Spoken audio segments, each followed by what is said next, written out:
బెండకాయ ఫ్రై పకోడీలాగా ఎలా చేసుకోవాలో చూపిస్తాను. బెండకాయ శుభ్రంగా కడుక్కొని ఆరబెట్టుకోవాలి, ఇట్లా కోసుకోవాలి.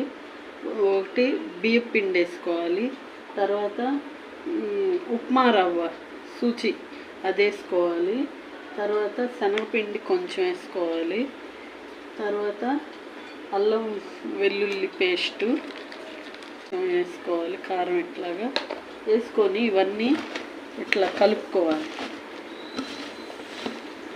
కలుపుకున్నవి ఇలా వస్తాయండి. ఇట్లా కాసేపు పెడితే వేసుకోండి.